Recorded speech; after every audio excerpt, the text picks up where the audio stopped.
Hello, everybody. Welcome back to the Boss Ravioli Queens podcast with your host, Nicole Ravioli. Jasmine the Queen. Boss Lady Amy.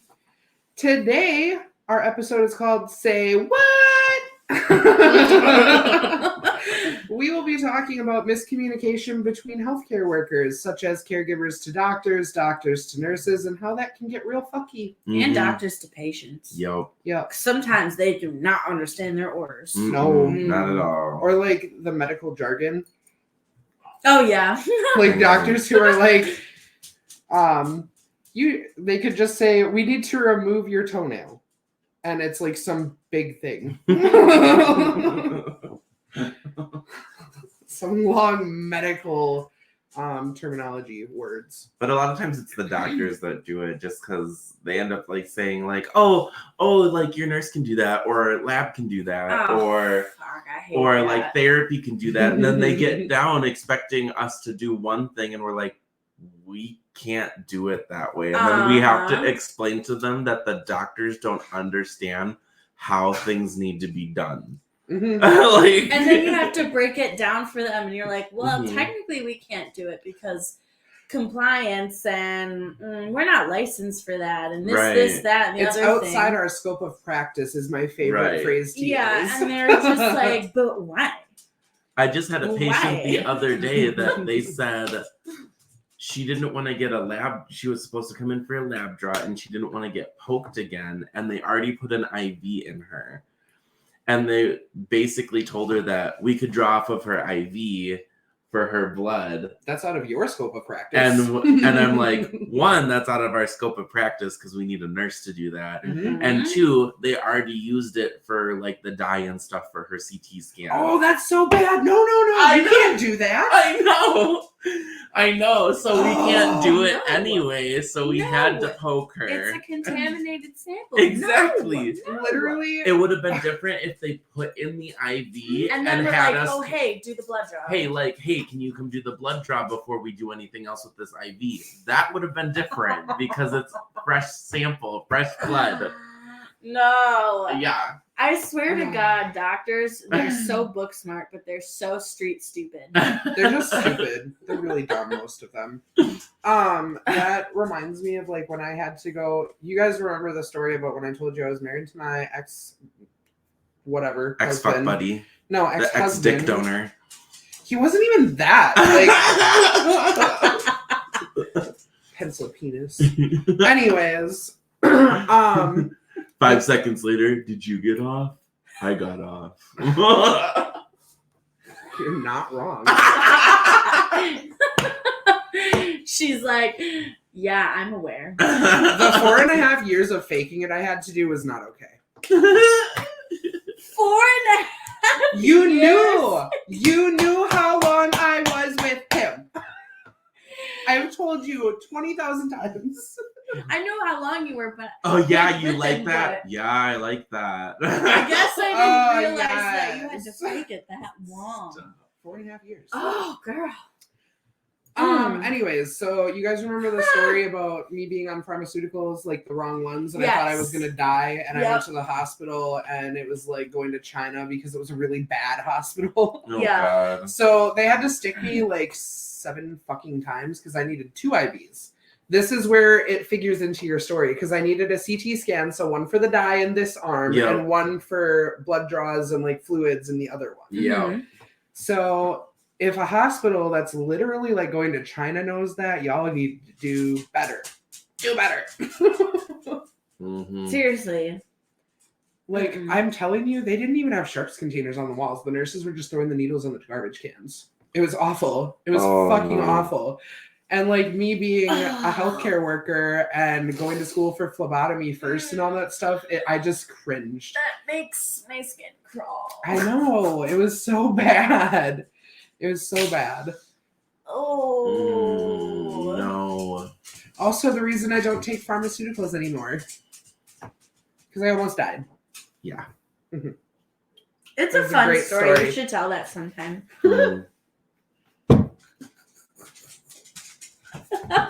Fun for who?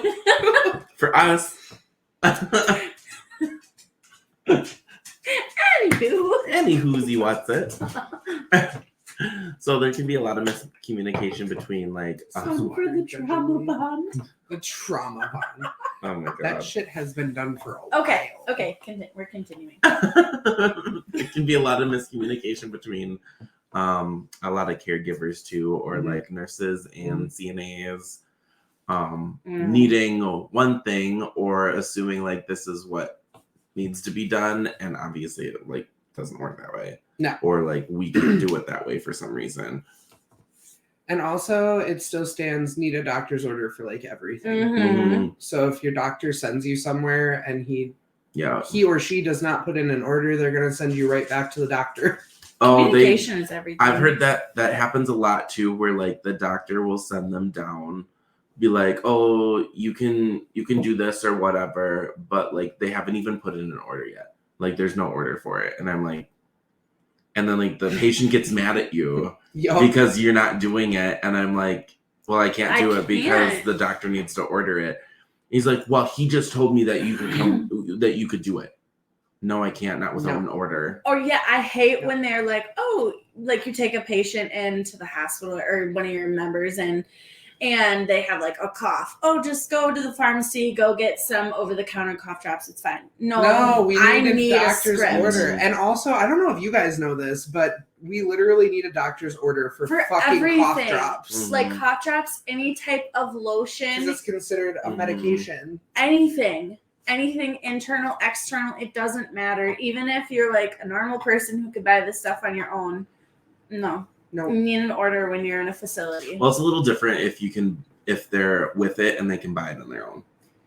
Because if they go out and physically buy it by like themselves, then we don't need a doctor's because order. We're not. It's their right. So if they're able to administer their own medication, they're able to buy it on their own, and like they have an understanding of what it is and how to take it and all that shit, then it's fine. But if it's a resident who like we have something saying that they cannot do any of that, then we cannot have anything over the counter. Or they have like a guardian or a POA or whatever. Yeah. Although if the guardian or POA buys it for them, then it's legit too. As long as it stays in their room, but they have to know how to use it. They can't be just like, oh, hey, I got this or whatever, and I need you to put it on me. No, you need to do that yourself. They have to know how it works, and if they don't, they can't have it. Like, they can't take cough drops every 10 minutes. Right. Okay. Story time. So, Mama J's house, dude that ran over my foot with his wheelchair, was his own guardian. She still never got that checked out, by the way. No, and it hurts sometimes, but we're not going to talk about that. Anyways. Because doctors are for what? Rich people. Should I have gotten it checked out? Probably. Can she afford to get it checked out? Probably not. No. No. Sure can't. Still can't. Literally. My insurance doesn't start till February. So sad. As if it would cover that anyway. But honestly, if it was like fractured or whatever, if it was fractured, it probably just healed funky, and now I'm going to be in pain for the rest of my life. It's fine. Oh, we laugh. It's fine. We laugh. Okay, so that guy was his own guardian, so he could have like Tylenol in his room. Mm-hmm. He would take like 10 at a fucking time, and they were the extra strength, like 1,500 milligrams. Oh, I have a story after this too. So we would tell Mama J about it, and she was like, we can't do anything about it. Like, he's his own guardian. And I was like, I know, but can't we like report it to somebody or something? Right. And that's where it gets hairy because there's nobody to report it to other than like their caseworker or their doctor. Yeah, his case manager. We did report it to her, and she had to like re-educate him with the nurse or whatever. And it like they were so ridiculous with him though. He was awful. He was awful and I never stupid. had the pleasure. I could not. Oh. It was so rude. So I had a guy who so I always call him my old man or my pervy old man because he's just that way. And he thought it was hilarious and it was whatever. She likes the attention. Wow. Okay. More so, I enjoyed calling him that because he thought it was funny, and it's like, oh, hey, you think think I'm joking, so it works.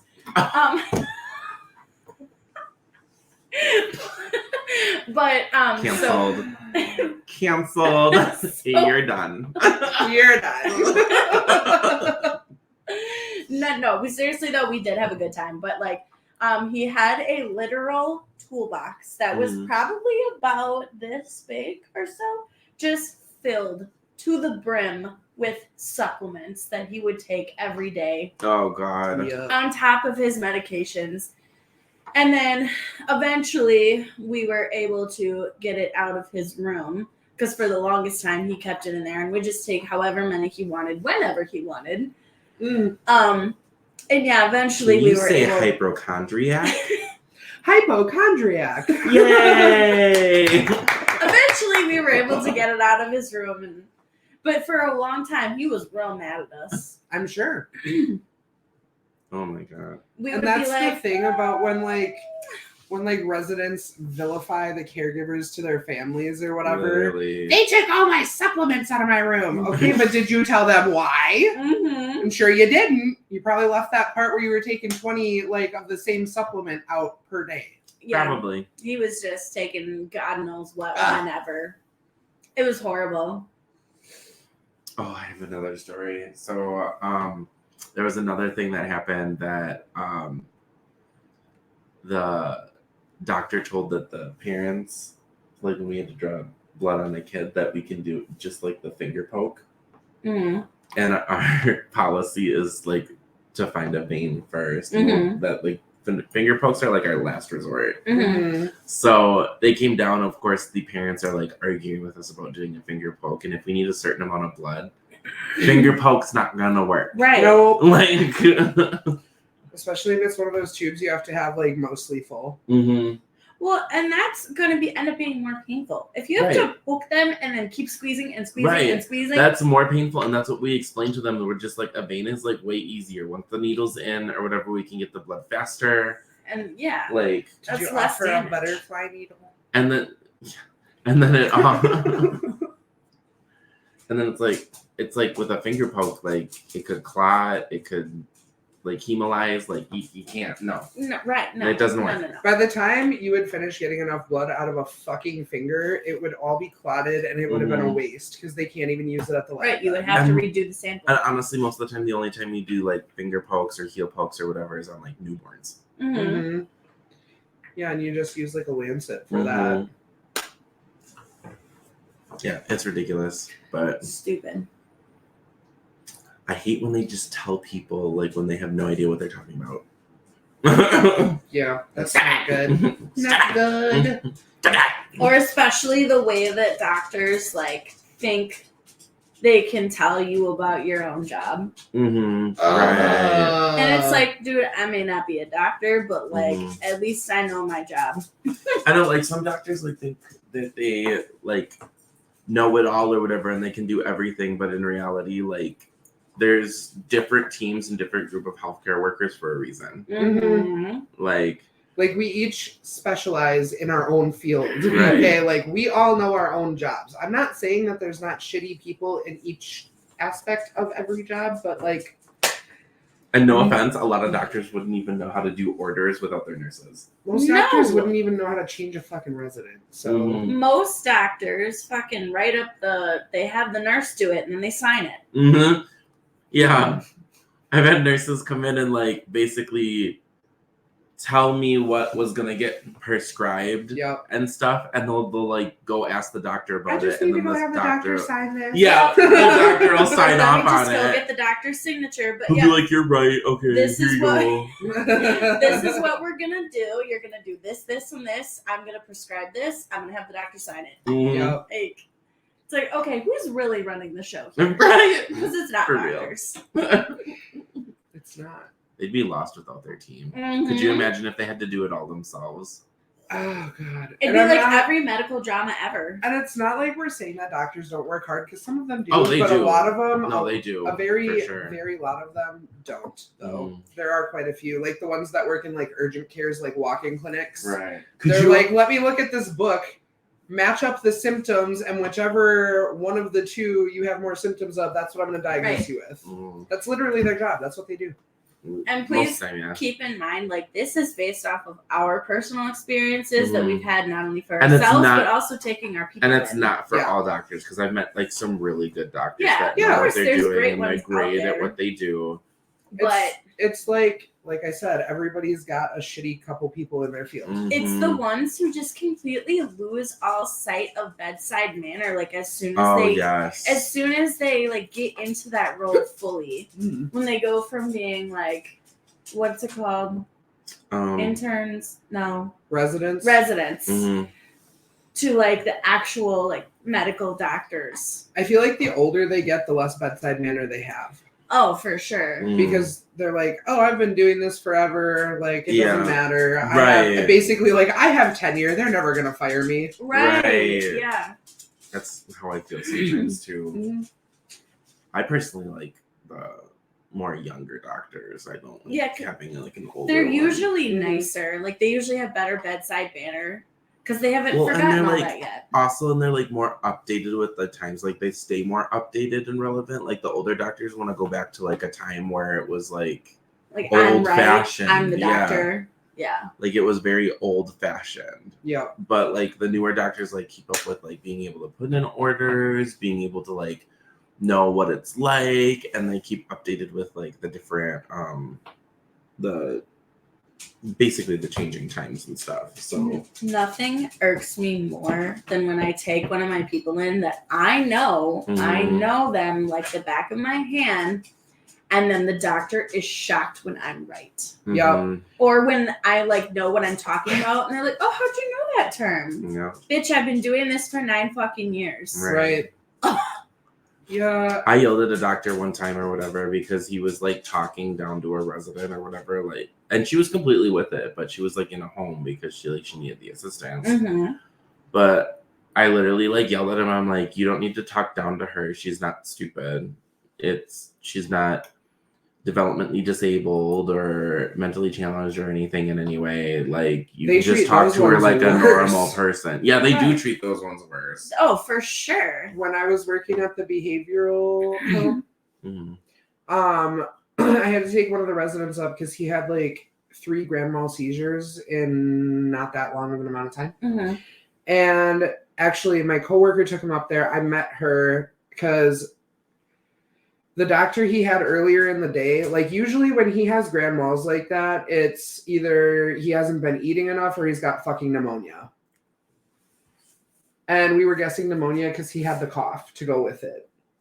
But the doctor never ran any tests. Like he never tested him for a UTI, never did any sort of UA screen, never did chest x-rays. Like we had told him earlier in the day, like, this is what you need to do because it's either this, this, or this. Right. And he literally just basically like looked him over and sent him home. I hate when they do Like- that. And then 5 minutes after he got back, he had a worse grand mal seizure where his lips turned blue.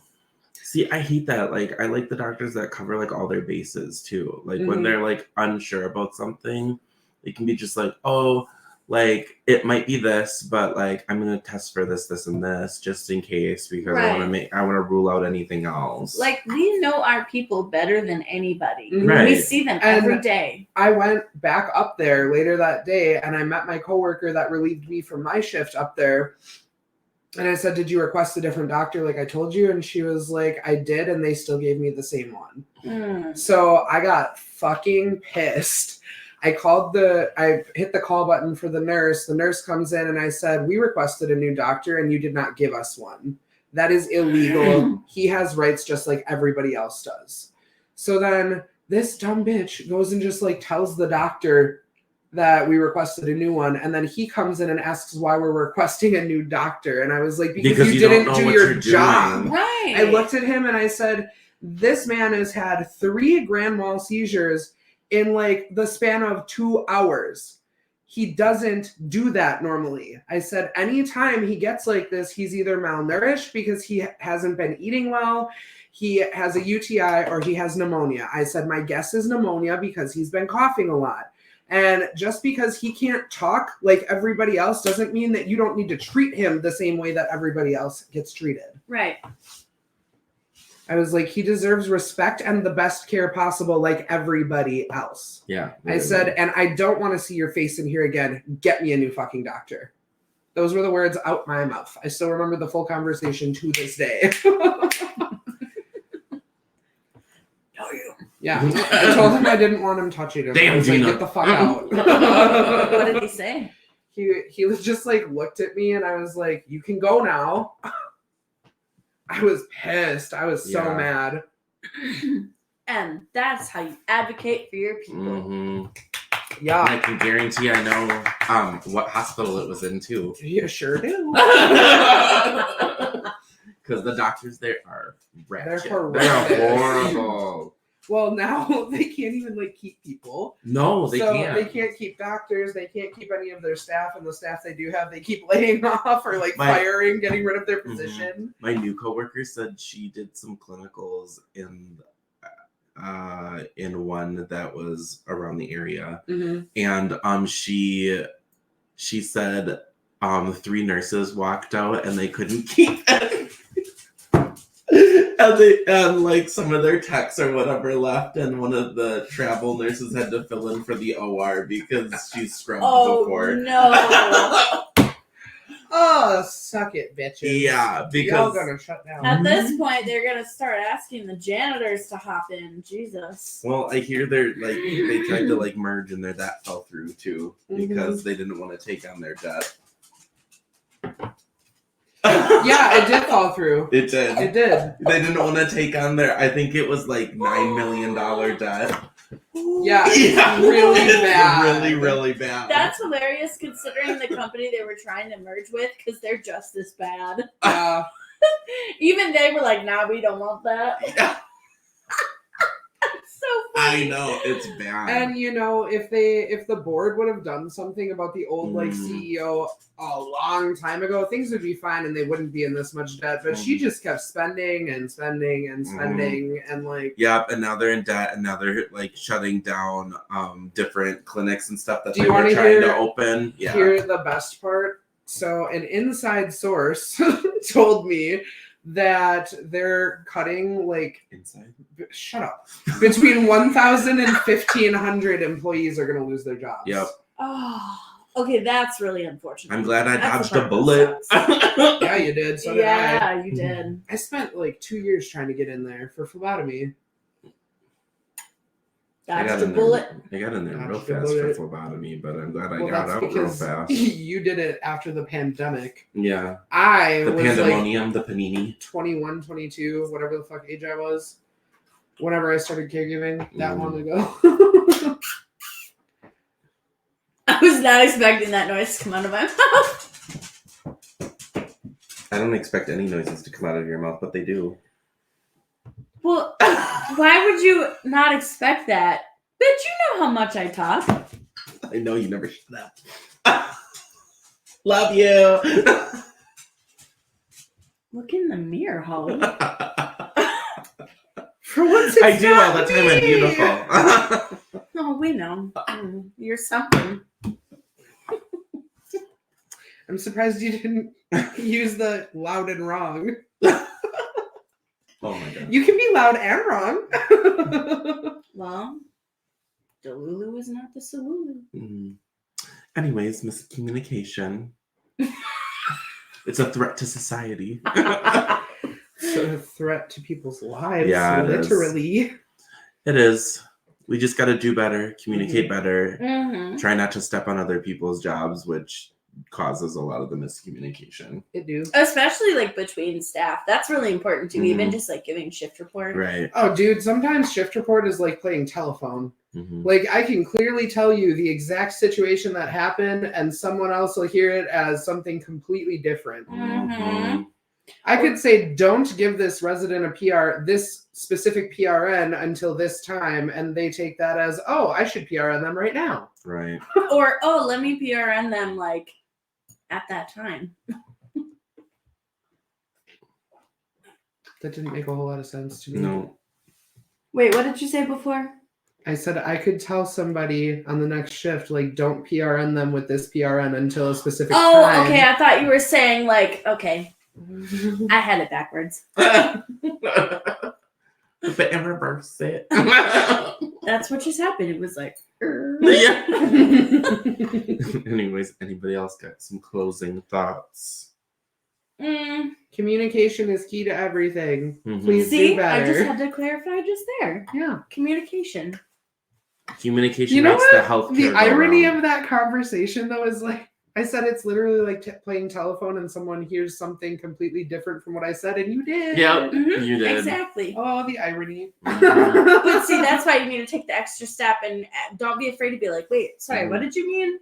And that's why it's like a big thing to like verify. Mhm. So Mhm. like when somebody like talks to you about something, you basically reiterate it by saying it back to them.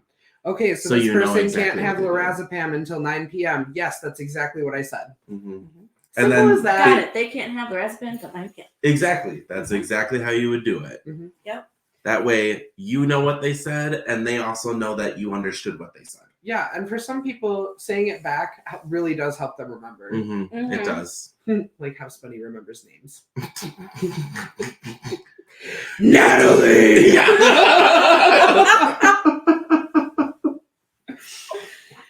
Oh, why did I just do that on camera? Why do we do anything on camera? I'm not doing it. Please? No. Just one time. I can't right now. Anyways, you can find us on social media. You can find us on YouTube, TikTok, and Facebook at Boss Ravioli Queens. You can also email us at bossravioliqueens@gmail.com. For once, I made you laugh. Yes! Stop Also, it. please don't forget to like and subscribe and hit the notification bell. Until next time, Bye. bye.